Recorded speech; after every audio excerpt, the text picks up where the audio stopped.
तीसरा सवाल है कि क्या बिना गुरु के ध्यान करने से कोई हानि हो सकती है?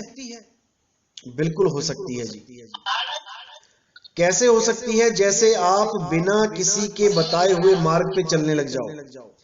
आप एक ऐसे रास्ते पे निकल पड़ो जिस रास्ते के बारे में आपको कुछ पता ही नहीं है, तो आप पता नहीं कहां कहां जाके ठोकरे खा के फिर वापस आने की कोशिश करोगे, और अगर बहुत ज्यादा लंबे चले गए हो आगे तक, फिर आपको और मुश्किलें आ जाएंगी। इसी प्रकार बिना गुरु के ध्यान नहीं करना चाहिए। जब तक गुरु ने आपको विधि नहीं बताती, जब तक आपको ध्यान नहीं करना चाहिए, क्योंकि ये शरीर एक भूल भुलैया की तरह है। इस शरीर का पार नहीं पाया किसी ने।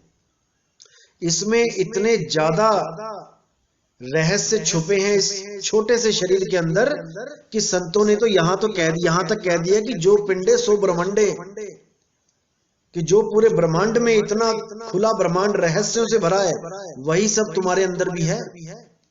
बाहर अनेक प्रकार की रोशनियां हैं, लाल पीली काली हरी। बाहर अनेक प्रकार की आवाजें हैं, घंटे की, शंखनाद है, वीणा बांसुरी, मृदंग, पता नहीं क्या क्या, वो सब आपके अंदर भी है। अगर आपने गलती से किसी ऐसी आवाज में, ऐसी धुन में कहीं ध्यान लगा लिया और वो धुन कहीं आपको अंदर ही अंदर गहराई में लेके चली गई, तो वापस आना मुश्किल हो जाएगा, बहुत मुश्किल हो जाएगा। कई लोग कोमा में चले जाते हैं ध्यान करके, कई लोग मेंटल हो जाते हैं, दिमाग खराब हो जाता है उनका। बहुत से लोग ब्रह्मनाद में उलझ जाते हैं। ब्रह्मनाद बहुत ही ज्यादा विचारणीय मुद्दा है। ब्रह्मनाद क्या होता है बता देता हूं मैं। एक आवाज होती है जो लगातार चल रही है। आप इन्हीं कानों से भी सुन सकते हो और बिना कानों के भी सुन सकते हो। आपको लगेगा कि ये मेरे अंदर से आ रही है या बाहर से आ रही है, या दाएं कान से आ रही है या बाएं से आ रही है या ऊपर से आ रही है। आपको समझ में ही नहीं आएगा ये आ कहां से रही है। ये एक सीटी की तरह आवाज होती है, पतली झींगुर की आवाज की तरह मिक्स, और ये 24 घंटे चलती रहती है।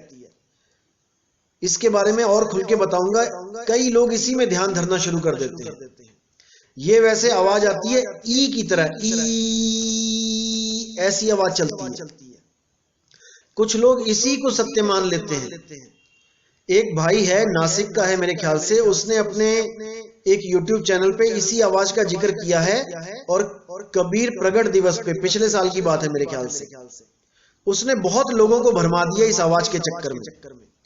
ये आवाज ब्रह्मनाद है भाई, इस आवाज से मुक्ति नहीं होगी। ये आवाज काल की धुन बोली गई है। ये काल की धुन है। भरमाने के लिए काल ने इसको ब्रह्मनाद को उत्पन्न किया है। इस आवाज में जो भी ध्यान धरेगा उसकी मुक्ति तो कभी नहीं हो सकती। तो इसलिए उस आवाज को भी पहचानना है जो बताया जाएगा, और इस आवाज को भी पहचानना है, इसको छोड़ के उसका लखाव करवाया जाएगा, तब समझ में आएगा। तो ये बिना गुरु के ध्यान नहीं करना है। सबसे बड़ी बात है, ये ब्रह्मनाद बिना गुरु के भी सुनाई देती है। इसको आप कहीं भी कमरे में बैठ के बिल्कुल ध्यान से कोशिश करोगे, ये सुनेगी आपको बिना गुरु के। लेकिन ये वो नहीं है भाई जिसका भेद कबीर साहब ने आके बताया। ये तो बिना गुरु के कोई भी सुन सकता है।